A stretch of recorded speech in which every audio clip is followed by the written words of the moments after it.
Ibrahimi a.s. Subhanallah al-azim për nga pejgamberi madh Ibrahim.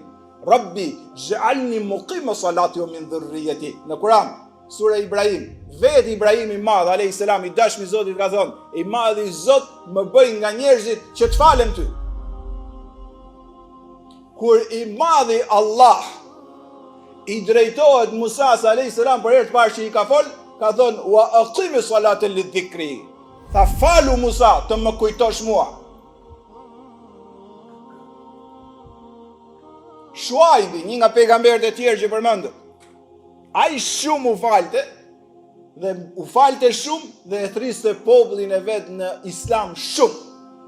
Dhe ato, kur deshën ta ofendojnë, ose ti tregojnë që s'duhet ndërhyjnë në punët e tyre, çfarë i thanë? Ja Shuajb. O Shuajb i thanë, as-salatu ke ta'muruk. Thanë namazi që po falesh ka i shumë të shtyrë që të na tregosh neve se kush është Zoti i vërtet.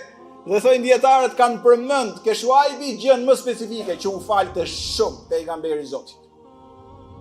Pejgamberi jon Muhamedi alayhis salam nuk ka pas gjë më të dashur, gjë më të bukur, gjë më të këndshme, gjë që kthehej gjithmonë dhe kalon të kohë shumë se sa i falej Zotit gjithësisë.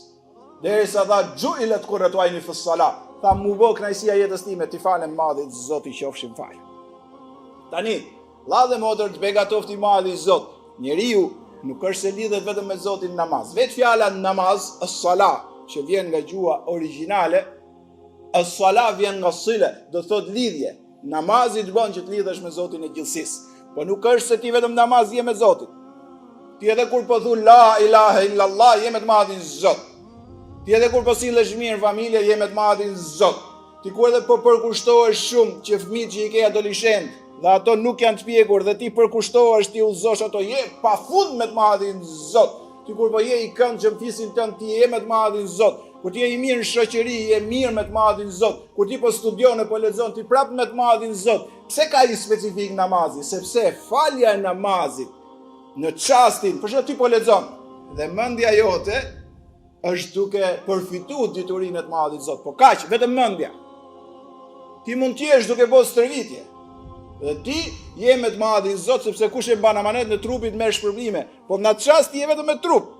Ti në një çast saktum je mirë shpirtërisht dhe në zemër, po e përjeton të madhin Zot, po thuaj subhanallahu al-azim, i lartësuar dhe i përsosur dhe i patmeta je o Zot, dhe ty të kënaqet zemra dhe shpirti, po trupi në këtë çast nuk është aktiv. Mendja në këtë çast nuk është plotësisht aktive. E vetmja gjë, të begatoft i madhi Zot, që e gjithë qenia jote është me Zotin dhe asnjë komponent i rëndësishëm nuk lejet anash është falja namazit. Sepse kur futesh namaz, mendja duhet jetë aty. Wala taqrabu s-salat wa antum sukara. Ka thënë Kurani, mos u fusni të faleni kur jeni të dehur. Pra e dehur ikën mendja, i pa dehur se duhet jesh me mendje kur falesh. Një. E dyta, sa herë futesh namaz, fillon të këndosh Kuranin famlar, gjua jote është me të madhin Zot. Kur fillon këndohet Kurani ndizet zemra dhe shpirti. Zemra dhe shpirti janë me të madhin Zot. Kur bjen ruku dhe bjen sejdë, trupi jot është duke i bërë adhurim dhe falënderim të madhit Zot, gjithë qenia jote është madhe. Kjo është e veçanta namazit. Për ne dhe Zoti i dha nga vlerë. Prandaj dhe kush falet është i pastër nga gjinafe.